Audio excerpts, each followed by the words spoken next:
bararбыз özelleden tengizge. Alın halkı тебірежор туғалға. Озвучивается фрагмент из статьи Ахмада Салпагарова. Полковник Швецов описал тюрко-кабардинцев. Полковник Подпрятов запретил переход линии из его электронной книги «Кто покорил Эльбрус». В статье показаны приказы генерала Ермолова и полковника Подпрятова под страхом расстрела, запрещающие переход Кавказской линии, что исключает нахождение выдуманного адыгского пастуха-альпиниста Челара в горах Карачая. Но нас интересует часть статьи об описании Кабарды 1827 год, составленная полковником Швецовым, в котором описаны карачаевцы-балкарцы, но адыги даже не упомянуты. Описание Кабарды 1827 год. Написанное полковником, командиром кабардинского пехотного полка Иваном Васильевичем Швецовым, начальником Кабарды в 1826-1827 годах. Ранее считалось, что автором описания Кабарды 1827 года является академик Купфер. Однако исследователь из Нальчика А.Ч. Абазов доказал, что автором произведения является полковник И.В. Швецов, бывший начальник Кабарды в 1826-1827 годах. А.Ч. Абазов издал книгу с аналогичным названием, опубликовав статью Швецова на страницах 44-50 своей книги. Цитата от Швецова, СТР. 48-49. Главные дороги, мною описанные и ведущие через карачаевцев за Кубань от Кабарды, мною самим лично осмотрены в прошлом году, имея при себе 200 человек пехоты и 100 казаков. И все уные прошел и даже проник к отверстию, ведущему к жилищам карачаевцев, именуемому Косаку, Хосаука, которое довольно покрыто сосновым лесом редко растущим, но не обширность оного и скалы по бокам делают сей дефиле затруднительным к прохождению и испытаниям, что таковому предприятию подвергаться было бы совершенно безрассудно. Имея в своем распоряжении превосходнейшие к тому средства, которое состоит в следующем, так как карачаевцы живут в местах природою укрепленных и довольно тесных. И плоскость за проходом, лежащая к нашей стороне и служащая им пастбищными местами для скотоводства, как главного их достояния, нужно занять осенью отрядом войск российских при самом проходе Косако и не позволять им выгонять скота на оную. И таким способом, оттеснив их в местах жительства, можно принудить к российскому подданству менее чем в месяц и истребовать от старшин аманатчиков. За пропуск карачаевцами через земли своих хищных закубанских партий в пределы российские всякая получаемая ею добыча третья часть принадлежит им. За пропуск карачаевцами через земли своих хищных закубанских партий в пределы российские всякая получаемая ею добыча третья часть принадлежит им. Из описания полковника Швецова ясно следует, для экспедиции генерала Эммануэля на Эльбрус совершенно не нужен был выдуманный адыгский пастух, проводник Челар Хешир, так как русские офицеры уже в 1926 году хорошо знали и обследовали все подходы к Карачаю и к Эльбрусу. Смогли они это сделать либо с помощью карачаевского князя Магомета Дудова, перешедшего на сторону русских, или же с помощью жителей Карачаевской слободы, расположенной под горой Машук в Пятигорске. Принципиальным фактом, который разоблачает многие современные мифы, является описание начальником Кабарды территории Кабарды и состава кабардинского народа. На странице 53 полковник Шевцов очерчивает размеры управляемой им Кабарды в длину в поперечнике 160 верст.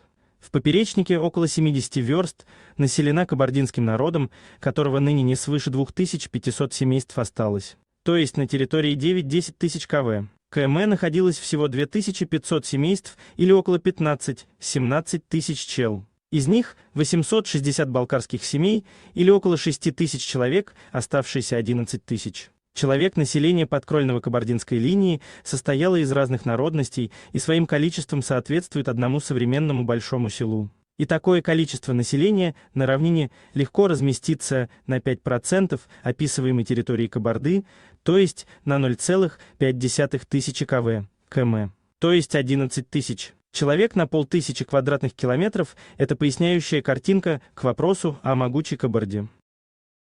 На следующий 45 СТР. Швецов уточняет, что более 1000 семейств с владельцами своими бежали за Кубань, около 7000 человек. Это число не меняет сути того, что территория области Кабарда в 1827 году была малолюдна. Из приведенного количества населения и площади Кабарды следует, что под Кабардой русская военная администрация в 1827 году подразумевала не территорию проживания определенного народа, а область, управляемая кабардинским полком, рассредоточенным по Кавказской линии на 160 километров. И Кабарда в 1827 году была населена представителями разных народов, в первую очередь тюркскими народами, исконными ее жителями. Русский историк XIX века Н.А. Арестов ясно указывает, что имя кабаров – хазарского племени. Имя этих кабаров удержалось в названии местности Кабарды и в имени кабардинцы той части аборигенов Западного Кавказа, которая получила от тюрков свою аристократию, княжеские фамилии. Попутно отметим, что приведенные цифры показывают, что пастбищ и свободных земель было много, и адыго-кабардинцам незачем было выгонять свой скот за Кавказскую линию. На территорию карачаевцев, где их скот мог быть угнанным карачаевцами или закубанцами. Гораздо безопаснее было для них пасти свой скот в зоне подконтрольной кабардинскому полку. Теперь посмотрим, кого начальник Кабарды называет кабардинским народом, на СТР. 44 он пишет: населена кабардинским народом, которого ныне не свыше 2500 семейств осталось, на 45 СТР. И В. Швецов начинает перечислять состав кабардинского народа: балкарских татар до 300 домов, халамские безенгиевские татары до 100 домов, чегемские татары до 400 домов, а руспиевские татары до 60 домов. Итого в списке кабардинского народа Швецова оказывается окей. 860 балкарских, татарских домов, семей, из общего числа 2500 домов. Однако оставшаяся часть кабардинского народа из 1640 домов не определена ни по этническому происхождению, ни по территориальному расселению. И можно строить предположение, что они тоже татары, то есть кумыки, нагайцы, балкарцы, карачаевцы, проживающие в других районах Кабарды, ибо упоминание адыгов в числе кабардинцев не последовало. Однако мы из других источников знаем, что среди 1640 домов, семей должны быть адыги. Но также среди последней группы, согласно русского историка Арестова, должны быть тюрко-кабардинская знать и кумыкское население большого родового села Бековичей-Черкасских. Неизвестное число Карачаева-балкарских равнинных аулов Тау-Салтановской Кабарды, а также ингуши и чеченцы Малой Кабарды.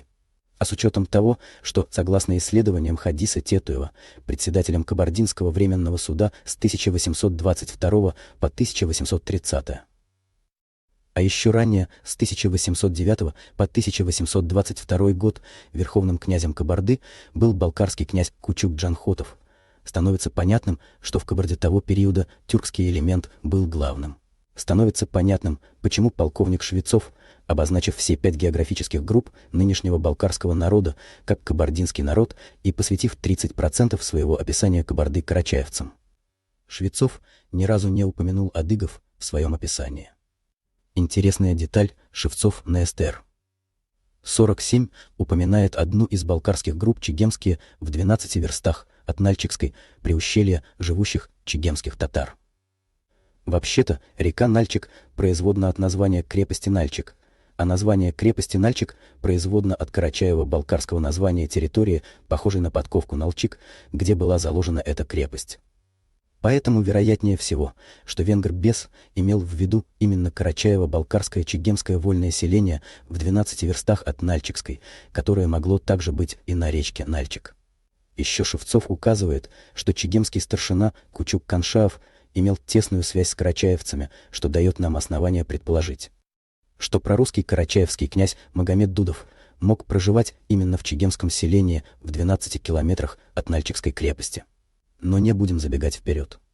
Итак, начальник Кабарды полковник И.В. Швецов, 2 года управлявший Кабардой, встречавшийся за это время с сотнями кабардинцев, в своем описании Кабарды 1827 год. Вообще не упомянул адыгов, не назвал ни одного адыгского селения, но 5 раз назвал нынешних балкарцев, как население Кабарды и часть кабардинского народа, обозначив их татарами по 5 районам прошлого и нынешнего расселения.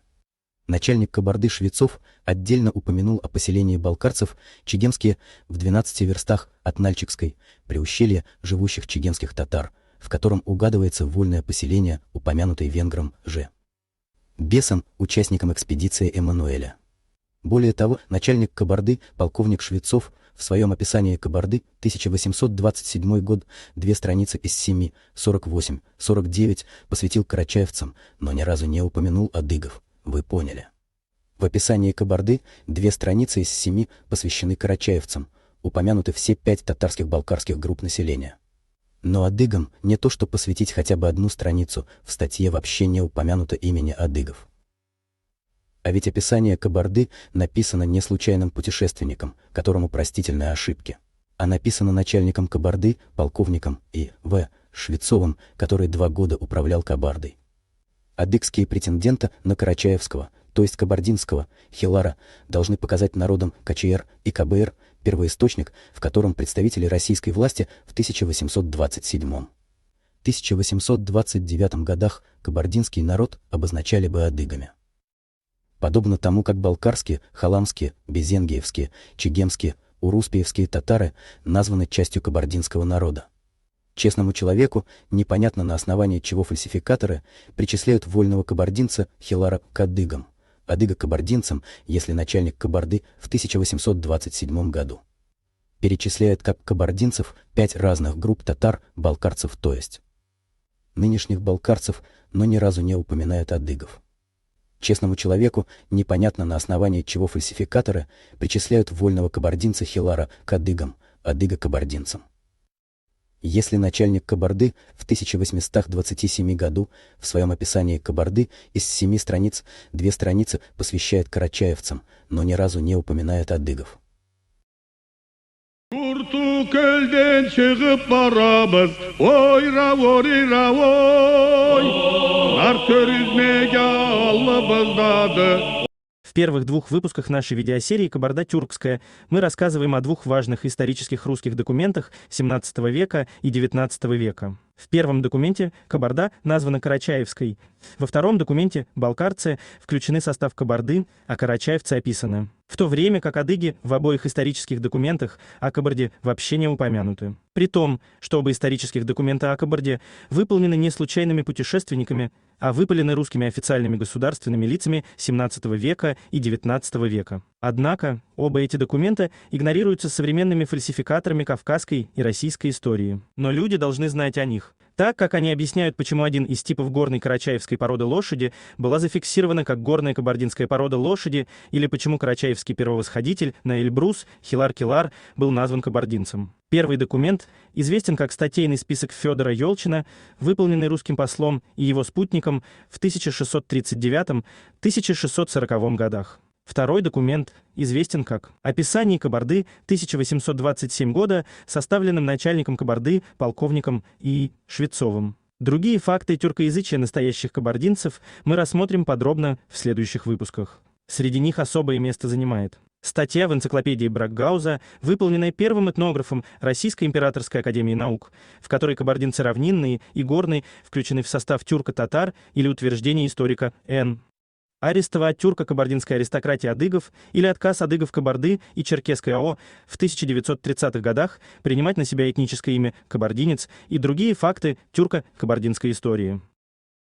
Из-за того, что знать адыгов в прошлом была тюркской, точнее сказать, была тюрко-черкесской и тюрко-кабардинской, адыги ЧАО и КБР еще недавно, в 1930-е годы, не признавали себя ни черкесами, ни кабардинцами. Смотри пример Бековичей Черкасских, перепись ЧАО в 1926 году и в 1939 году, книгу «Кабардинский фольклор» 1936 года под редакцией Г. И. Бройда. Федор Николаевич Бекович Черкасский, он же Тимбот Джанхотович. Бекович Черкасский является природным тюрком-кабардинцем и настоящим тюрком-черкесом, был последним тюркским правителем Кабарды в 1919 году и начальником кабардинской дивизии. Род Бековичей Черкасских несколько веков являлся владетелем Малой Кабарды и полностью совпадает с описанием тюрко-кабардинской аристократии адыгов Кабарды, сделанное русским историком Н. А. Аристовым.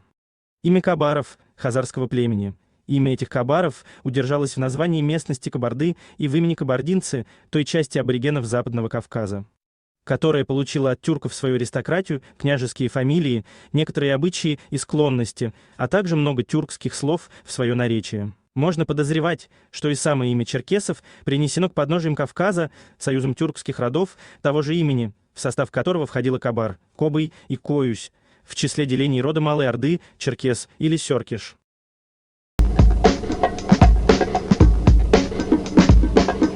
Вы лжете, а это не к лицу кавказскому.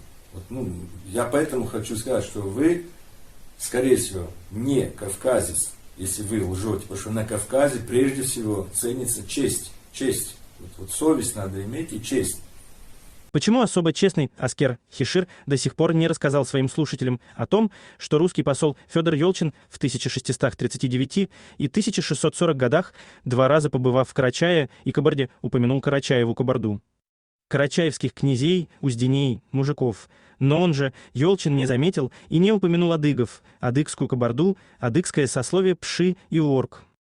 Почему особо честный адыгский видеоблогер Аскер Хишир не сообщает своим слушателям о том, что начальник Кабарды, полковник Швецов, в своем описании Кабарды 1827 года рассказал о карачаевцах и балкарцах, но адыгов даже не упомянул? Мы сегодня не будем задавать адыгскому видеоблогеру сложный вопрос типа: неужели вы всерьез думаете, что сможете внушить своим слушателям, что будто тюрко-кабардинское свободное сословие Мурс и Узденей ходили пешком, а подвластное им адыгское сословие Пшитлей и Унаутов вырастили и скакали на своей адыгской породе лошади? Мы ограничимся более простым вопросом о выдуманном адыгском первовосходителе Челаре, тем более что Аскер Хишир выдает себя за его потомка. Особо честному видеоблогеру Аскеру Хишир, но самозванному потомку карачаевского Келара, надо рассказать и представить факты на следующие вопросы. Через сколько веков после упоминания Карачаевой Кабарды, когда и кем впервые упомянуты адыгская Кабарда или адыги в Кабарде? Самозванному потомку первосходителя Келара, Аскеру Хишир, надо рассказать своим неадыгским слушателям, что означает фамилия Хешер и какой адыгский князь. Не боясь за свою карьеру, привел и представил выдуманного адыгского Челар Хишир русскому генералу Эммануэлю для сопровождения экспедиции на Эльбрус и для получения награды. И, наконец, когда и кем впервые упомянут выдуманный адыгский первовосходитель на Эльбрус Челар Хешер. И каким образом адыгское имя Челар превратилось в карачаевское русское имя Хилар Келар. Kölden çıkıp barabız, oyra, nar körüzmege allı bızdadı.